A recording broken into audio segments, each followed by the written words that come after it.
योग दर्शन की 185वीं कक्षा।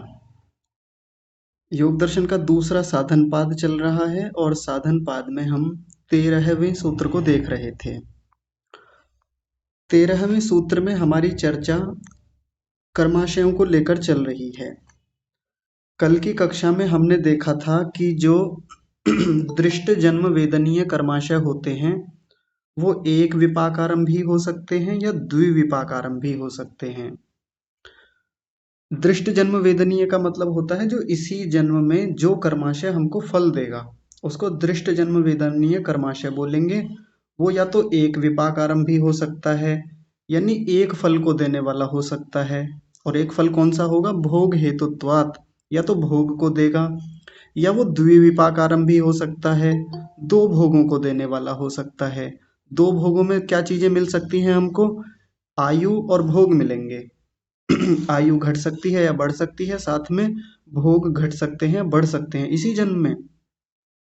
लेकिन ये त्रिविपाकारम भी नहीं होता। त्रिविपाकारम भी तो अदृष्ट जन्म वेदनीय कर्माशय होता है जिसको हम एक भविक कर्माशय भी कहते हैं या जिसको प्रारब्ध कह देते हैं। साथ में कल हमारी एक चर्चा हुई थी वासनाओं को लेकर। वासना यानी संस्कार। वासनाएं कैसे बनती हैं? तो वो क्लेशों से बनती हैं, कर्म से बनती हैं। कर्मों का जब फल भोगा जा रहा है तो उससे बनती हैं और बड़ी विचित्र होती हैं। मछली के मछली पकड़ने का जो जाल होता है उस जाल के जैसी होती हैं। यानी जैसे वो जाल गुथा हुआ रहता है उसमें ढेर सारी गांठें होती हैं, वैसा ही इन वासनाओं का भी मामला मन के भीतर रहता है। और ये अनेक भव पूर्विका होती हैं। अनेक भव पूर्विका का मतलब है कि पूर्व के अनेक जन्मों में ये वासनाएं बनती हैं, मन के भीतर चित्रित होती हैं। तो कल जब हमारी कक्षा समाप्त हो गई थी, रिकॉर्डिंग बंद हो गई थी, तो बाद में हमारी कक्षा के ही सदस्य हैं विवेक वशिष्ठ जी। उन्होंने सबसे अंत में एक बात कही थी कि जो मनुष्य के अलावा बाकी योनियां हैं क्या उनमें भी ये वासनाएं बनती हैं, ये संस्कार बनते हैं? तो मैंने कहा था कि हाँ बनते हैं। तो उनको ये बात उस समय थोड़ी पची नहीं, स्वीकार नहीं हो पा रही थी। लेकिन आज मैं थोड़ा सा स्पष्ट कर देता हूँ। हालांकि वो कक्षा में नहीं है, शायद रिकॉर्डिंग सुनेंगे तो बात स्पष्ट हो। बाकी आप सब लोग भी ध्यान से समझिएगा। ये तो हमको पता है कि जब हम मनुष्य हैं तो हमारे भीतर वृत्तियां हैं, क्लेश हैं और उनके संस्कार बन रहे हैं। ये बात तो सब जानते हैं, सब समझते भी हैं, इस पर खूब बातें हमारी हुई हैं। लेकिन मनुष्यों के अलावा जो बाकी योनियां हैं, बाकी जीव जंतु हैं, क्या उनके भीतर भी संस्कार बनते हैं? एक बात तो हमें स्पष्ट है कि वो लोग जो कर्म करते हैं, मान लीजिए कुत्ता है, बिल्ली है, बंदर, भालू, कोई भी है, वो कर्म करेंगे तो उनका कर्माशय नहीं बनेगा क्योंकि वो केवल भोगों को भोगने गए हैं। भले ही वो कितने अच्छे कर्म कर लें, कितने भी बुरे कर्म कर लें, तो कर्माशय तो नहीं बनता, ये बात भी स्पष्ट है सबको। लेकिन वो जैसी उनके भीतर वृत्तियां होती हैं, विचार होते हैं, या उनके भीतर भी क्लेश होते हैं, तो क्या उनके संस्कार उन जीवों के मन में बनते हैं, नहीं बनते? इसको लेकर थोड़ी दुविधा रहती है। तो पहली बात तो संकेत यहीं से मिलता है व्यास भाष्य से, अनेक भव पूर्विका वासना। लेकिन आइए थोड़े से लौकिक उदाहरणों से देख लेते हैं तो बात समझ में आ जाएगी। और लौकिक उदाहरणों से चीजें बड़ी जल्दी स्पष्ट हो भी जाती हैं। मैं आपको बताने का प्रयास करता हूँ, आप सुनिएगा ध्यान से। हमारा एक बैल है, तो पिछले लगभग 1 डेढ़ साल से हम उसको चला रहे हैं बैलगाड़ी में। अब कई सारी चीजें जब हमने उसको चलना सिखाया, खेत दिखाया, पहले तो चलता ही नहीं था, बड़ा अड़ियल था, बहुत भयंकर स्थिति थी। लेकिन धीरे धीरे चलते चलते चलना शुरू किया, खेत में जाने लगा। तो पहली बार में तो खेत याद भी नहीं होता, खेत का रास्ता कौन सा है, खेत कौन सा है। और खेत भी अलग अलग जगह पर हैं, लगभग 5 जगह खेत तो फैले हुए हैं, अलग अलग दिशाओं में हैं। लेकिन हमारा जो बैल है उसको खेत याद हो गया। उसको पता है कि खेत कहाँ है, खेत जाने वाला रास्ता कौन सा है, और अभी किस खेत पर काम चल रहा है। यानी मान लीजिए 2 खेत आगे पीछे पड़ रहे हैं तो वो अगले खेत पर, मान लीजिए सबसे आगे वाले खेत पर जाना है, तो बीच में जो खेत पड़ेगा उस पर रुकेगा नहीं वो, पहले वहीं जाएगा सीधा, बीच में नहीं रुकेगा। कहाँ गोबर उतारना है, कहाँ रुकना है, सारा जो व्यवस्था है वो सब उसको पता है, यानी उसकी स्मृति तो काम करती है। वहां से जब वापस लाएंगे तो घर की तरफ ही मुड़ेगा, बल्कि रास्ता तो आगे को भी जा रहा है, आगे घर से आगे जाता नहीं है। जैसे ही घर आएगा, घर में मुड़ेगा, ऊपर चढ़ाएगा बैलगाड़ी को और आकर के जहाँ रुकना है वहाँ रुकेगा। और ये केवल मैं अपने बैल की बात नहीं बता रहा हूँ। इस दुनिया में जितने भी किसान काम कर रहे हैं, उनके यहाँ जो भैंसा है, बैल है, कोई भी है, सब इसी शैली से काम करते हैं। मैं बात क्या बताना चाह रहा हूँ मुख्य रूप से, उनके भीतर स्मृति वृत्ति काम कर रही है। विवेक जी आ गए, उन्हीं की बात चल रही थी। तो जो बैल है उसके भीतर स्मृति वृत्ति है, उसको पता है कि हमारा घर कौन सा है, हमारा खेत कौन सा है, कहाँ हमको रुकना है। कुल मिलाकर के वृत्तियां भीतर काम कर रही हैं। एक बात हो गई। दूसरी बात, वो बैल जो है वो हिंसक किस्म का है, हिंसक है, मारता बहुत है।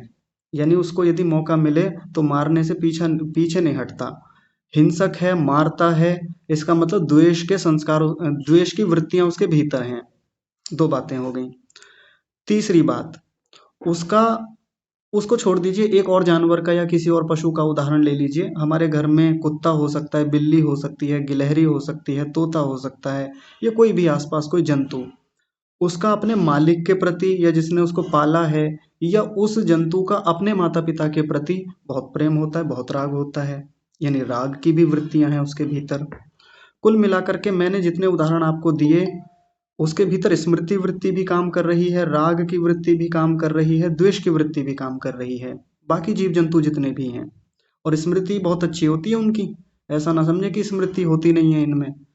हाँ, इतना हो सकता है कि कुछ जीव जंतु ऐसे होते हैं कि उनकी स्मृति कम हो सकती है, उनका राग बहुत न्यून हो सकता है या बहुत अधिक हो सकता है, खूब देखने में आता है ऐसे।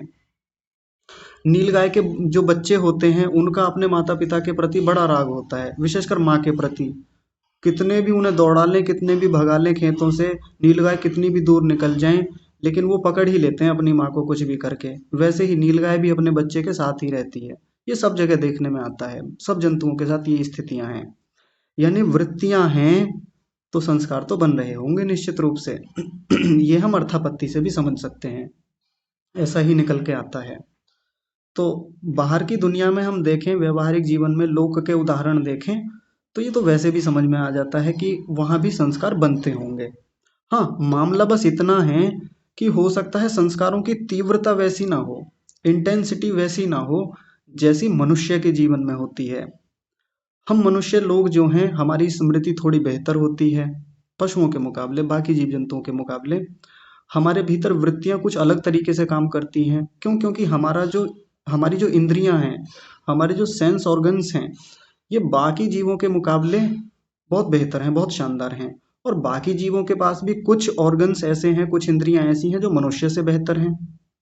क्योंकि कुछ चीजें ऐसी हैं जिनको हम मनुष्य भी नहीं देख पाते, नहीं समझ पाते, बाकी जानवर बहुत शीघ्रता से देख लेते हैं। जैसे एक मैं बहुत रोचक उदाहरण आपको देता हूँ। अभी एक दिन खेत में काम कर रहे थे, तो हम इधर काम कर रहे हैं और थोड़ी ही दूर पर, लगभग 5-7 कदम की दूरी पर कोई क्या बोलते हैं उसको, गिरगिट था। वो जा रहा था, बहुत छोटा सा गिरगिट, गिरगिट का बच्चा जैसा था।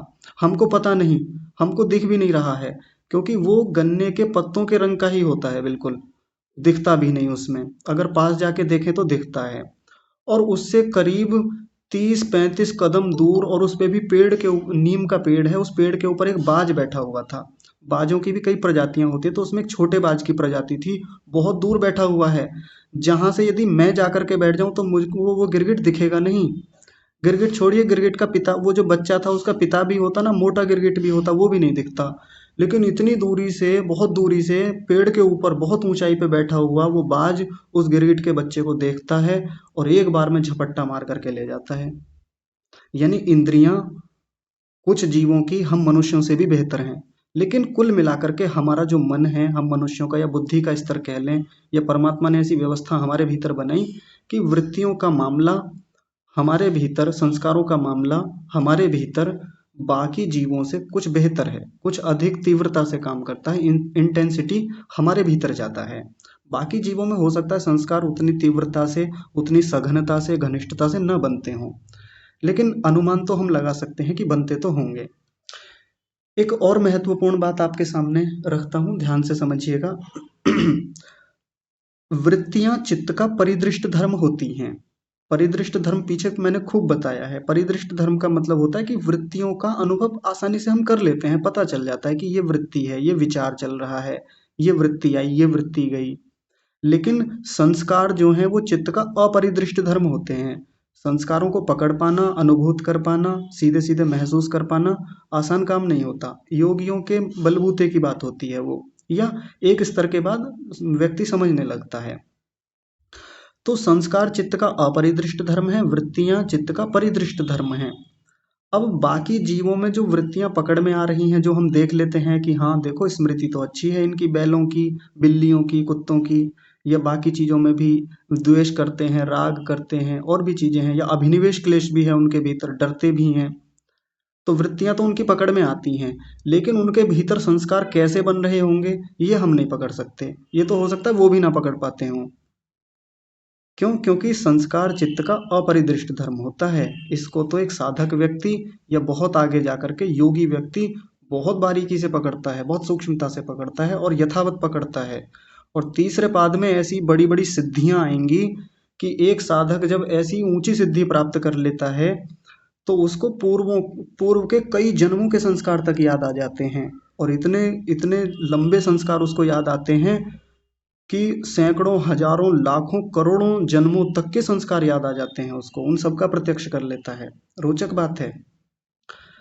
तो हमारे बस की तो बात नहीं है कि दूसरे के भीतर संस्कार कैसे बन रहे हैं सीधे सीधे हम पता लगा पाए, तो ये अनुमान का ही मामला है कि बाकी जीवों के भीतर भी संस्कार तो बनते होंगे। ठीक है। चलिए आगे चलते हैं, अब इसको थोड़ा आगे देखते हैं।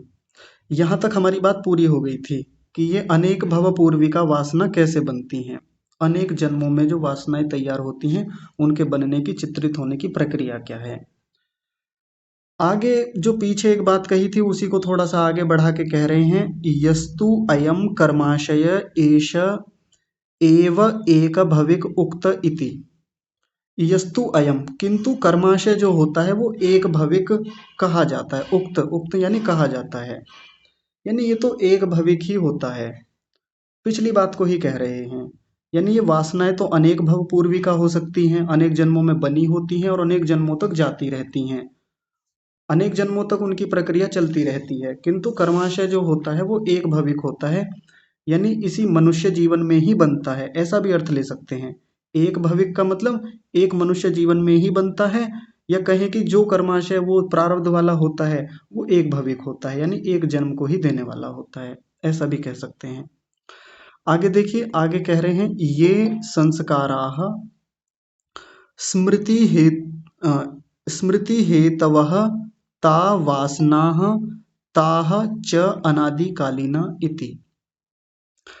थोड़े से संधि विच्छेद कठिन है, मैं आसान कर देता हूँ, देख लीजिए। ये संस्काराः, ये तो आसान है।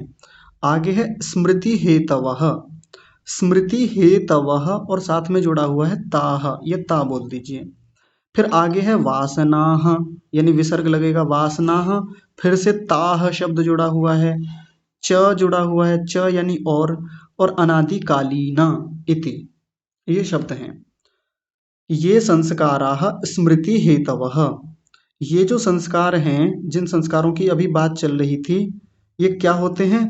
स्मृति के हेतु होते हैं, यानी स्मृति को उठाने वाले होते हैं, स्मृति का कारण होते हैं। हमको अपने जीवन में जितनी स्मृतियां आती हैं, जितनी यादें आती हैं, वो सब इन संस्कारों के कारण से ही होती हैं। यानी पहले से भीतर एक छाप बनी हुई है, पहले से भीतर एक स्थिति बनी हुई है, उसी के कारण से हमको सारी स्मृतियां आती हैं। ये बात तो हम पीछे भी देख के आए थे, पीछे भी ये बात बताई गई थी। ता वासनाः च अनादिकालिना इति। ता यानी वो जो वासनाएं हैं ये कैसी हैं? अनादिकाल से चली आ रही हैं। यानी ये जो संस्कारों की प्रक्रिया है, स्मृतियों को उठाने वाली, ये जो वासनाएं हमारे भीतर बन रही हैं, कैसी हैं? अनादिकाल से हमारे भीतर हैं। अनादिकाल का वही मतलब है जो कल बताया गया था, यानी प्रवाह से अनादि, जब से जीवन मिलना शुरू हुआ हमको तभी से बन रही हैं। और अनादिकाल इस सेंस में भी कि हम इनका पता नहीं कर सकते कि इनकी शुरुआत कहाँ से हुई थी। परमात्मा की दृष्टि में तो है, परमात्मा को तो सब कुछ पता है कि कहाँ से शुरू हुई, कितनी ये वासनाएं बनी, ये संस्कार कितने बने और आज कितने हो गए हैं इस जीव के, आगे इनसे क्या क्या स्थितियां बनने की संभावनाएं हैं, ये परमात्मा के ज्ञान में सब कुछ है। लेकिन हमारे लिए तो ये अनादिकाल जैसी, अनादिकालीन जैसी हैं। इतनी बात पूरी हुई। अब आगे देखिए, एक छोटी सी चर्चा और बढ़ा रहे हैं। ये बड़ी रोचक बात है, यहाँ से भी थोड़ा ध्यान से देखिएगा। और कई सारे जो संशय होते हैं ना हमको, उन संशयों की यहाँ निवृत्ति भी की जाएगी। तो कह रहे हैं, यस्तु असौ एक भविकः कर्माशयः स नियत विपाकश्च अनियत विपाकश्च। यस्तु, यह जो, असौ एक भविकः कर्माशय, ये जो एक भविक कर्माशय होता है वो दो प्रकार का हो सकता है। वो या तो नियत विपाकी हो सकता है या अनियत विपाकी हो सकता है। अब आपके सामने दो नए शब्द फिर से आ गए। आप सोच रहे होंगे इतने जटिल जटिल शब्द क्यों रखे हैं ये। अब क्या करें, उनका मामला ऐसा ही है, समझाने के लिए इतने ऐसे शब्द उन्होंने रखे हैं। लेकिन एक दो बार हम इनको ठीक से पढ़ लेंगे, समझ लेंगे तो आसानी से समझ में आ जाएंगे। किसको कह रहे हैं, एक भविक कर्माशय जो होता है वो दो प्रकार का होता है, नियत विपाकी और अनियत विपाकी। चित्र से समझ लेते हैं, थोड़ा आसान हो जाएगा। एक भविक कर्माशय कौन सा होता है, फिर से देख लीजिए। यानी जो हमारा संचित कर्माशय होता है उसमें से थोड़ा सा प्रारब्ध परमात्मा निकालता है ना। जैसे हम आटे की बड़ी टंकी में से थोड़ा सा आटा निकालते हैं, या आटे के बड़े डिब्बे में से थोड़ा सा आटा निकालते हैं, उसको प्रारब्ध कर्माशय जैसे बोल सकते हैं। और वो एक भविक कर्माशय होता है। एक भविक कर्माशय का मतलब एक जन्म को देने वाला, और वो त्रिविध विपाक देता है, तीन प्रकार का हमको फल देता है, जिसमें जाति मिलती है, आयु मिलती है और भोग मिलता है। इसको एक भविक कर्माशय कहते हैं। तो इस एक भविक कर्माशय को दो भागों में बांटा, और वो कौन से भाग बना दिए, नियत विपाकी और अनियत विपाकी। नियत का मतलब होता है निश्चित। देखिए, नियत बोल रहा हूं, आप नियत मत समझ लेना। कई बार ये नियत को नियत समझ लिया जाता है। और संस्कृत की ये रोचक बात है कि एक मात्रा इधर से उधर हुई, अर्थ बदल जाते हैं। नियत का मतलब क्या होता है, किसी व्यक्ति का मिजाज कैसा है, मंशा कैसी है उसकी, नियत ठीक है या नहीं है। कहते हैं ना, इस व्यक्ति की नियत ठीक नहीं है, इसकी मंशा ठीक नहीं लग रही है, वो नियत होता है। तो यहाँ नियत की बात नहीं चल रही। नियत, नियत का मतलब निश्चित, ऐसा ही होना है। यानी परमात्मा कुछ कर्माशयों को बिल्कुल नियत कर देता है कि ऐसा फल मिलेगा तो मिलेगा, बिल्कुल मिलेगा, उनको नियत बोलते हैं। ऐसी जाति दे दी तो दे दी, अब बदलेगी नहीं, इतनी आयु दे दी तो दे दी, सुनिश्चित कर दी, ऐसे ऐसे भोग दे दिए तो ये मिलेंगे निश्चित रूप से, उसको बोलते हैं नियत विपाकी। विपाक का मतलब तो आपको पता ही है, फल होता है। तो एक भविक कर्माशय, ये वो वाला एक भविक कर्माशय है जो अदृष्ट जन्म वेदनीय है, जो अगले जन्मों में मिलने वाला है, वही तो होता है।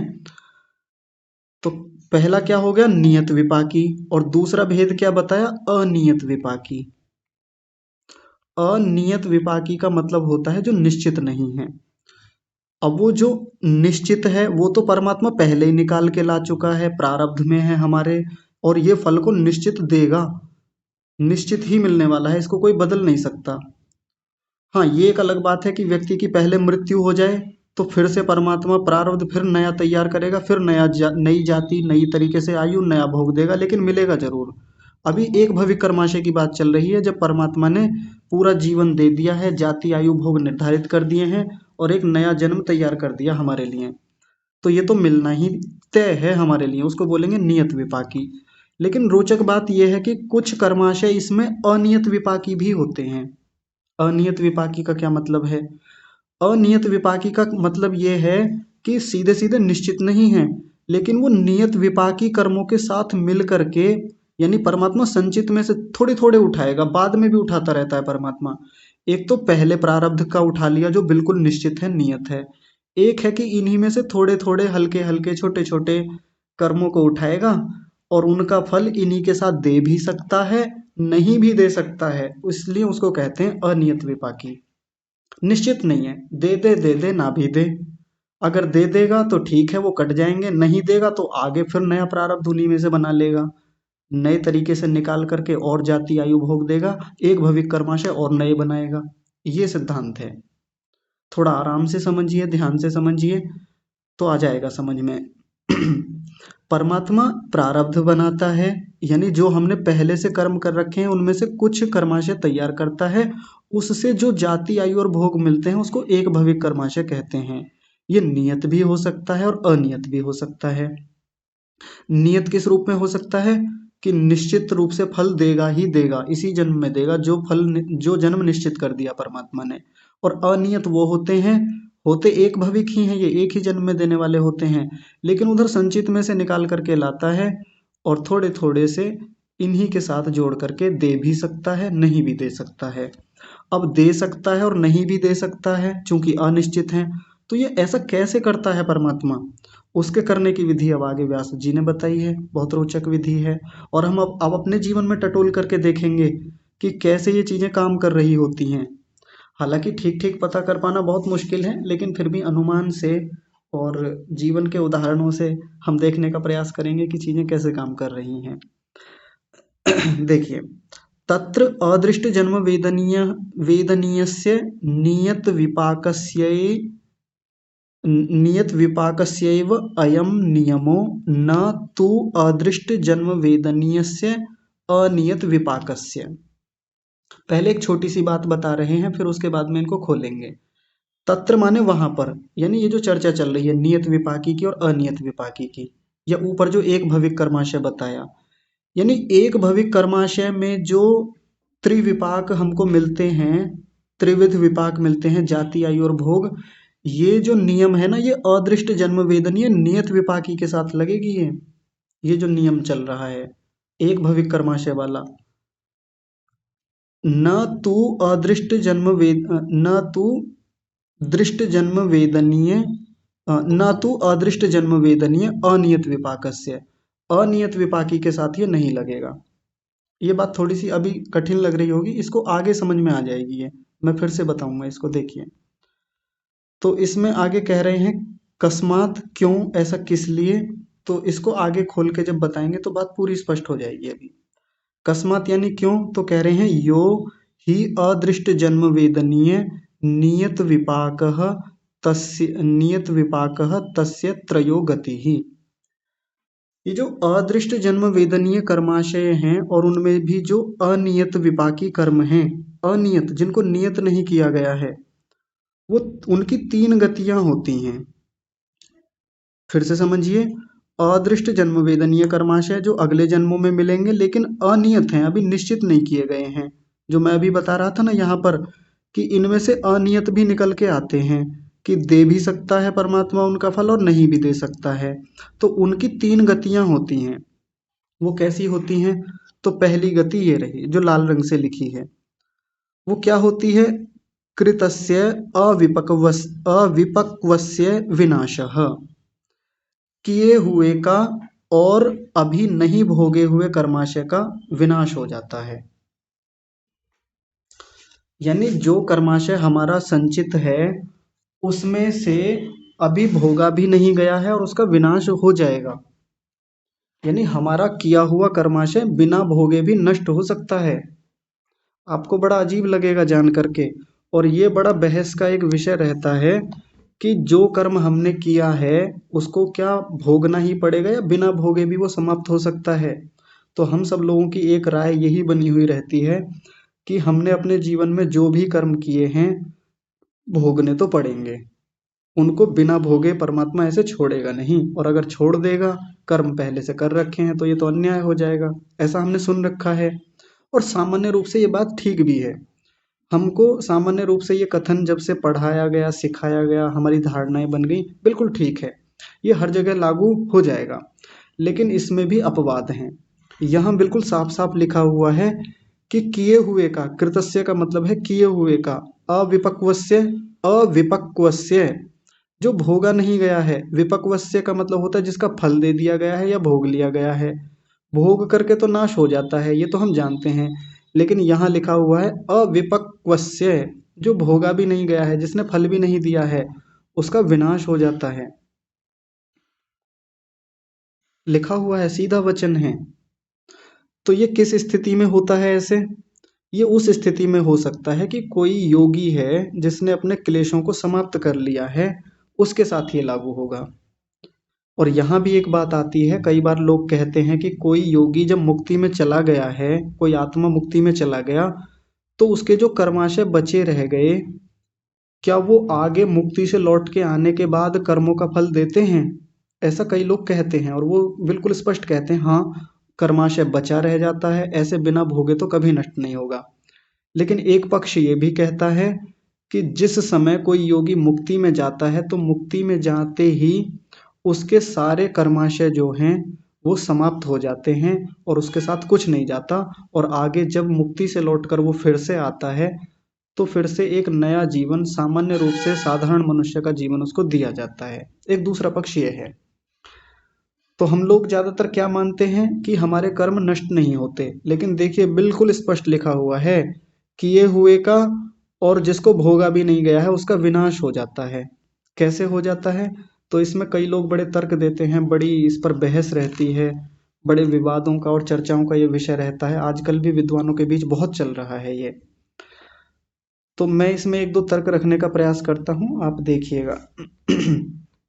तो सामान्य रूप से जब वो कथन किया जाता है ना कि जो हमने कर्म किए हैं वो भोगने ही पड़ेंगे, ऐसे खत्म नहीं होंगे, तो ये कथन ज्यादातर इसलिए कहा जाता है और बताया जाता है, क्योंकि संसार में बहुत सारे लोग ऐसे हैं जो ये सोचते हैं कि जितने पाप करने हैं कर लो, गंगा नहा लो, या प्रसाद चढ़ा दो, या वहां तीर्थ स्थानों पर हो आओ, तो तुम्हारे जो पाप है ना वो कट जाएंगे।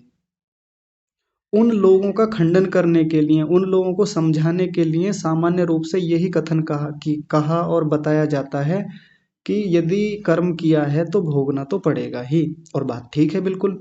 ऐसे गंगा नहाने से, ऐसे तीर्थों पर जाने से, कहीं भी जल चढ़ा देने से, कोई भी अनुष्ठान करने से ऐसे किए हुए कर्म कभी विनाश को प्राप्त नहीं होते, कभी नष्ट नहीं होते। यदि पाप किया है तो भोगना पड़ेगा, और अच्छा किया है तो उसका सही फल हमको मिलेगा, वो भी लेना ही होगा हमको, यदि अच्छे और पुण्य कर्म है हमारे तो। और ये बात हमको सही भी लगती है, और हम उन लोगों का खंडन करने के लिए ऐसा बोलते हैं। विधर्मियों के बारे में भी ऐसा ही बोलते हैं, क्योंकि वो कहते हैं कि जीवन में कितने मुर्गे काटो, बकरे काटो, मनुष्यों को काटो, कुछ भी करो, कितनी भी प्रलय मचाओ, कितना भी आतंकवाद मचाओ, एक बार हज घूम के आ जाओ, तो सारे जितने भी पाप अब तक किए वो सब क्या हो जाएंगे, अल्लाह सबको माफ कर देगा।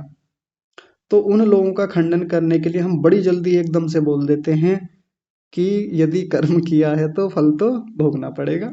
और बात ठीक भी है, बिल्कुल सही है, लेकिन ये बात हर जगह लागू नहीं होती।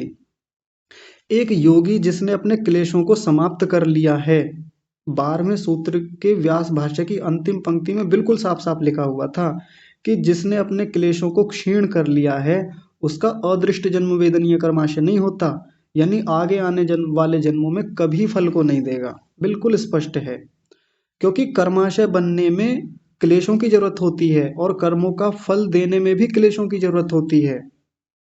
ध्यान से समझेंगे, क्लेशों की आवश्यकता होती है, और क्लेश उसने समाप्त कर लिए तो अब कर्माशय बचेगा कहाँ से? और उसके लिए ये पंक्ति बिल्कुल साफ साफ लिखी हुई है कि किए हुए का और जिसको भोगा नहीं गया है कर्म ऐसे भी समाप्त हो जाते हैं। ये हुई एक बात। दूसरी बात देखिए, इन्हीं अनियत विपाकी कर्म जो हैं, जो अभी नियत नहीं किए गए हैं, उनके साथ और क्या हो सकता है, उनकी दूसरी गति बताई जा रही है। ये प्रधान कर्मणि आवाप गमनम वा, प्रधान कर्मों के साथ मिलकर के, आवाप गमनम का मतलब होता है उनके साथ चल करके, उन्हीं के साथ साथ चलते हुए ये अपना फल देते हैं। एक तो है कि बिना फल दिए नाश को प्राप्त होते हैं, और दूसरी गति क्या बताई कि प्रधान कर्मों के साथ मिल करके ये भी भोग लिए जाते हैं। आइए चित्र से समझ लेते हैं तो बात थोड़ी स्पष्ट हो जाएगी। प्रधान कर्म का क्या मतलब है? परमात्मा ने जो निश्चित किए थे, जो नियत कर्म बताए थे या निर्धारित किए थे, और उनसे जो जाति, आयु और भोग दी, उनमें बहुत सारे प्रधान कर्म भी होते हैं। प्रधान कर्म का मतलब मुख्य कर्म, बड़े कर्म होंगे जिनके कारण जाति मिली, जिनके कारण आयु मिली, और जिनके कारण भोग मिले हमको। जैसे मान लीजिए हमारे कुछ कर्म ऐसे होंगे जिसके कारण इस समय हमको बड़ा सुख मिल रहा है, बड़ी अच्छा सुख भोग हमको प्राप्त हो रहा है, और वो प्रधान कर्म है। लेकिन बीच में परमात्मा अनियत विपाकी कर्मों को भी देना चाहता है कि कुछ छोटे छोटे पुण्य कर्म और रह गए होंगे तो इन्हीं के साथ भोगवा देगा। प्रधान कर्म के साथ मिलकर के साथ में भोग चलता है। और हम अपने व्यवहारिक जीवन में भी देख सकते हैं कि जब हमारे जीवन में बहुत अच्छा कुछ चल रहा होता है, जीवन में बड़ा सुख भोग हो रहा होता है, जो कि एक भविक कर्माशय से मिला था, हमको परमात्मा की न्याय व्यवस्था में मिल गया था, नियत था हमारे लिए कि मिलना ही था, तो उसी के साथ कुछ छोटे छोटे अच्छे कर्मों के फल भी साथ में चिपका देता है कि चलो इनका फल भी अभी मिल जाएगा। और ये छोटे छोटे ही देगा, हल्के हल्के, ये जो अनियत हैं। क्यों? यदि बड़ा कोई और उल्टा दे दिया, यानी किसी पाप कर्म का फल तुरंत दे दे इसके साथ, तो या तो वो पुण्य वाला ही भोगा जाएगा या पाप वाला ही भोगा जाएगा। नहीं तो उसको रोक देगा ना, जो पहले से अच्छे कर्म का फल सुख के रूप में मिल रहा था और उसके विरोध में ला करके परमात्मा इधर से उठा करके कोई बड़ा पाप कर्म का ला करके साथ में चिपका दे या उसका फल देने लगे, तो फिर तो पिछले वाले को रोक देगा, वो समस्या हो जाएगी यहाँ पर। तो उसी के अनुकूल जैसे कर्म का फल अभी दिया जा रहा है, उसी के अनुकूल अच्छे छोटे कर्मों का, अनियत विपाकियों का विपाक करता है। जीवन में भी हम खूब देखते हैं कि जीवन में बहुत अच्छा चल रहा है, सुख भोग बहुत बढ़िया है, कहीं से बड़ी सफलताएं मिल गई या कुछ भी मिला, परमात्मा की कृपा से अच्छे साधन मिले थे, तो छोटी छोटी खुशियां, छोटी छोटी और अच्छी अच्छी चीजें हमारे साथ में आती रहती हैं, चलती रहती हैं, मिलती रहती हैं। ये तो हुआ पुण्य कर्माशयों के रूप में। अब एक दूसरा उदाहरण ले लेते हैं पाप कर्माशय के रूप में। परमात्मा की न्याय व्यवस्था में एक भविक कर्माशय में हमारा कोई बहुत बड़ा पाप कर्माशय था, जिसके कारण हमको कोई बड़ी समस्या मिली, बड़ा दुख भोग मिला और जो चल रहा है अभी। तो परमात्मा ऐसे में क्या करेगा? अनियत विपाकी कोई कर्म को उठाएगा, छोटे से कर्म को, और इसी पाप के साथ चिपका देगा, जिसको हम सामान्य रूप से कह देते हैं कि समस्याएं जब आती हैं तो अपने साथ साथ और भी समस्याओं को ले आती हैं। यानी किसी व्यक्ति के जीवन में कोई बड़ी घटना हो जाए, दुर्घटना हो जाए, तो छोटी छोटी परेशानियां साथ में जुड़ी ही चली जाती हैं कि अरे ये भी अभी होना था।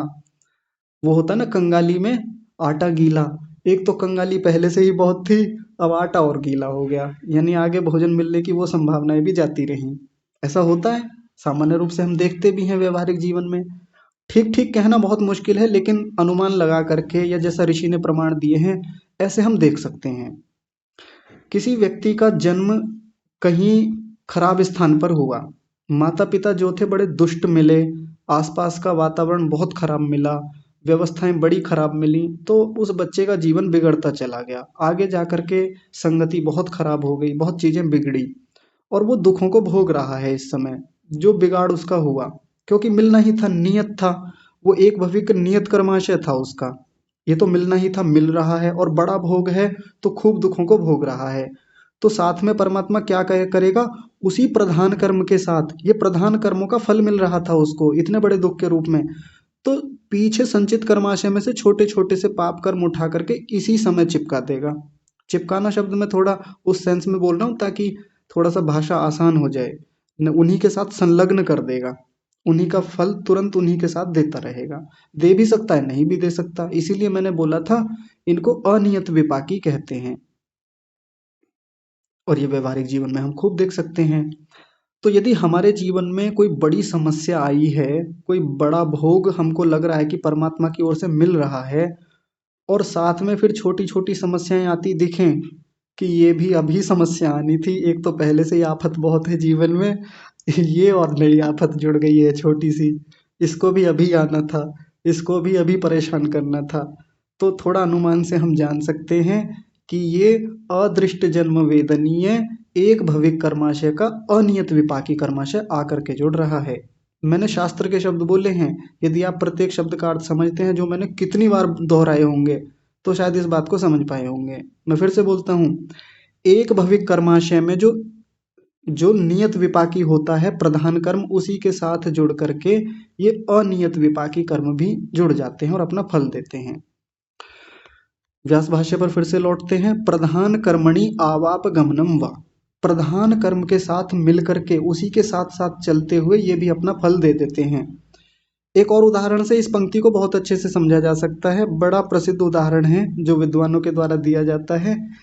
जैसे शेर होता है और वो बड़े शिकार के लिए निकलता है।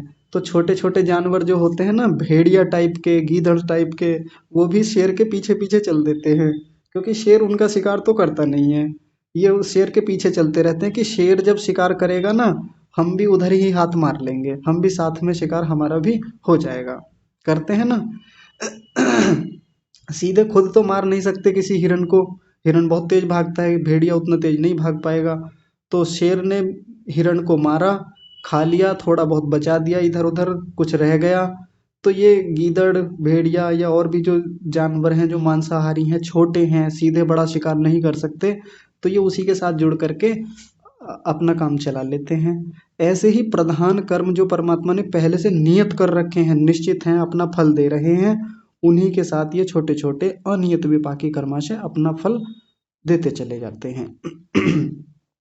और देखिए, एक और तीसरी गति बताई इन्हीं की, अनियत विपाकियों की। वो क्या होती है? नियत विपाक प्रधान कर्मणा अभिभूतस्य वा चिरम अवस्थानम इति। ये जो नियत विपाकी कर्म हैं, जो निश्चित कर रखे हैं, और वो उनमें भी जो प्रधान कर्म हैं, जिनकी बात अभी चल रही थी, जो प्रधान कर्म है, जो परमात्मा ने निश्चित नियत कर रखे हैं, उन्हीं में जो प्रधान कर्म है, बड़े कर्म हैं, जो अपना फल इस समय दे रहे हैं, तो वो दूसरे कर्मों को जो अनियत हैं उनको अभिभूत कर देंगे। अभिभूत करने का मतलब क्या होता है? दबा देंगे, उनको दबा के रखेंगे कि अभी फल नहीं मिलेगा, कभी भविष्य में मिलेगा तो मिलेगा, लेकिन अभी कम से कम उनको दबाया हुआ है। एक तीसरी गति ये भी होती है। तो यहाँ लिखा ना चिरम अवस्थानम इति। चिर का मतलब होता है लंबे समय तक, अवस्थानम माने अवस्थित रहते हैं, स्थित रहते हैं। कब फल को देंगे, नहीं भी देंगे कोई बात नहीं, फिर से आकर के संचित में जुड़ जाएंगे, फिर से आगे कभी परमात्मा प्रारब्ध में बना देगा, फिर से फल दे देगा। लेकिन इस प्रधान कर्म के आने से वो अभिभूत रहते हैं। कैसे? उदाहरण से समझ लेते हैं। जैसे मान लीजिए हमारे क्षेत्र में किसी बड़े नेता का दौरा होना है, मान लीजिए प्रधानमंत्री या मुख्यमंत्री आने वाले हैं, तो जिस समय प्रधानमंत्री का काफिला निकलता है, उतने समय के लिए सामान्य नागरिक जो हैं, सामान्य जनता जो है, उसका आवागमन क्या कर दिया जाता है? बंद कर दिया जाता है, रोक दिया जाता है, कि जब तक ये इनका काफिला चलेगा, जब तक ये रूट बंद है सामान्य जनता के लिए, तब तक कोई आ जा नहीं सकता इन रास्तों से। ऐसा ही होता है। यानी किसी बड़ी सेलिब्रिटी के लिए उस मार्ग को अवरुद्ध किया हुआ है, उतने समय के लिए सामान्य जनता को अभिभूत कर रखा है, रोक के रखा हुआ है। जब ये प्रधान निकल जाएगा, प्रधान मंत्री निकल जाएगा, देखिए शब्द भी कितने रोचक हैं, वहीं से जुड़ रहा है, प्रधान कर्म और उधर प्रधानमंत्री। तो प्रधानमंत्री जब निकल जाएगा, तब सामान्य जनता निकलेगी, जो अभिभूत कर रखी थी पुलिस ने या सुरक्षा कर्मियों ने, जो दबा रखी थी, पीछे खदेड़ रखा था, रोक रखा था, या बैरिकेड्स जो भी लगा रखे थे कि प्रधानमंत्री चले जाएंगे और ये सामान्य जनता फिर उन्हीं मार्गों से अपना आवागमन कर सकती है। इसी तरह परमात्मा ने जिन कर्मों को नियत कर रखा है और वो प्रधान हैं, बड़े हैं, फल दे रहे हैं, उतने समय के लिए ये जो अनियत विपाकी कर्म होते हैं, छोटे छोटे कर्म हैं, जिनको फल, जो फल दे भी सकते हैं, नहीं भी दे सकते हैं, वो प्रधान कर्म के द्वारा दबाए गए हो सकते हैं, कि अभी पहले जब तक ये फल नहीं दे देगा ना, तब तक इन अनियत विपाकियों का फल नहीं मिल पाएगा। क्योंकि यदि उनको भी साथ में जोड़ दिया तो फिर ये प्रधान कर्म का फल नहीं मिल पाएगा, लंबे समय तक उनको दबा के रखा जाता है। तो आज की बातचीत क्या रही हमारी? ये जो अदृष्ट जन्म वेदनीय एक भविक कर्माशय होते हैं, उनमें नियत विपाकी कैसे होते हैं और अनियत विपाकी कैसे होते हैं। तो अब देख लीजिए, जिस पंक्ति को मैं कह रहा था, तत्र अदृष्ट जन्म वेदनीय है, नियत विपाक विपाकस्यैव अयम नियमो। ये नियत विपाकियों के लिए ये वाला कर्म था, एक भविक कर्माशय वाला, और ये वाला नियम अदृष्ट जन्म वेदनीय अनियत विपाकी पर नहीं लगेगा। यानी जो त्रिविध कर्म हमको मिलते हैं जाति आयु भोग के रूप में, उन पर ये नियम नहीं लगेगा। तो आप लोग विचार कीजिएगा। मैंने तो अपनी ओर से प्रयास किया है कि चीज़ों को सरलता से बताया जा सके। बाकी किसी को कोई चीज़ समझ में ना आए तो फिर इस पर विचार करेंगे और आप अपने प्रश्न पूछ सकते हैं। अच्छा, बस एक छोटी सी बात कह करके फिर आज की कक्षा को विराम देंगे। कक्षा मत छोड़िएगा। बस एक दो छोटी सी बातें हैं। जब हमारा योग दर्शन शुरू हुआ था तो उस समय एक घटना हमारी कक्षा में हुई थी। कोई 2-3 लोग कक्षा में आए थे और कक्षा को उन्होंने हैक जैसा कर लिया था। गूगल मीट की कक्षाओं को हैक करना बहुत आसान होता है, लेकिन हमारे साथ ये पहली घटना हुई और उस दिन बड़ी समस्याएँ हुई थीं। चौधरी साहब उस दिन प्रश्न पूछ रहे थे और दीपक राणा जी, तो उन लोगों ने आकर के बड़ी बाधाएँ की, हैक कर लिया। मैं माइक बंद करने का प्रयास कर रहा हूँ, माइक बंद नहीं हो रहा है उनका, और वो बदतमीजी करके गए वो लोग। तो ये काफ़ी देर तक चलता रहा। मैं आप सब लोगों को बोलता रहा था, बताया भी था कि कक्षा छोड़ के चले जाइए। आप लोग छोड़ने को तैयार नहीं थे। कुछ लोग छोड़ के चले गए थे, 20-25 लोग, 70-80 की संख्या थी उस दिन भी। तो बाकी सब लोगों को मुझे एक एक करके रिमूव करना पड़ा था। तो ऐसी समस्याएं, बाधाएं कभी भी आ सकती हैं। आज मैं बहुत दिन के बाद आपको इसलिए याद दिला रहा हूँ क्योंकि अभी 3-4 दिन पहले की बात है, जब हमारी कक्षा शुरू हुई थी, भजन चल रहे थे, यहीं एक माताजी भजन सुना रही थी, तो एक खालिद नाम का व्यक्ति कक्षा में जुड़ा था। मैंने जोड़ भी लिया था। मैं एक एक व्यक्ति को अपने हाथ से जोड़ता हूँ। मैंने वो वाली सेटिंग नहीं कर रखी थी कि सब अपने आप से जुड़ जाएं, क्योंकि एक एक व्यक्ति का पता रखना होता है कि कौन कहाँ से जुड़ते हैं, कैसे जुड़ते हैं, कक्षा में कितना जुड़ते हैं, कब जुड़ते हैं, ये सब मुझको ध्यान रखना होता है। तो खालिद नाम के वो अंकल आए थे। मैंने उनको जोड़ जोड़ तो लिया था। मैंने सोचा परिचय ले लेंगे एक बार, ठीक व्यक्ति हुए तो कोई बात नहीं, नहीं तो फिर हटाएंगे। लेकिन वो भजन चलते चलते ही कक्षा से निकल गए थे। कोई बात नहीं, आते रहते हैं ऐसे लोग, तो लिंक इधर उधर जाता है। लेकिन चिंता मत कीजिएगा आप, ऐसे किसी को कोई नुकसान नहीं होगा, कोई हानि नहीं होगी। ये जिम्मेदारी मेरी है यदि किसी को कुछ होता है तो। और बाकी तो जितनी व्यवस्थाएं हैं हमने सीख ली हैं। पीछे जो हमारी भी कुछ कमी थी कि सब चीज़ें नहीं आती थी, आज काफ़ी चीज़ें आ भी गई हैं। पर आप एक बात का ध्यान रखिएगा, निवेदन करता हूँ आप सभी से, भविष्य में यदि ऐसी घटना दोबारा हो कि कोई व्यक्ति आकर के हैक करे और कक्षा में बदतमीजी करे, और मैं यदि आप सबसे एक बार ये कह दूं कि कक्षा छोड़ दीजिए, तो फिर 2 से 3 सेकंड लगने नहीं चाहिए आपको कक्षा छोड़ने में। क्योंकि वो लोग बदतमीजी करते हैं, कक्षा में माताएं हैं, बहनें हैं, और ये सब चीज़ें होती हैं, तो वो खराब लगता है फिर मुझे भी। बाकी चिंता वाली ऐसी कोई बात नहीं है, बस एक सूचना थी जो देनी थी। अभी हाल ही में कुछ हुआ भी नहीं है ऐसा, पर भविष्य में ना हो उसके लिए पहले से इंतजामात कर लिए जाएं तो ज़्यादा बेहतर होता है। आज की कक्षा को विराम देते हैं, अब आप लोग जा सकते हैं। सबका बहुत धन्यवाद और विशेष धन्यवाद परमात्मा का।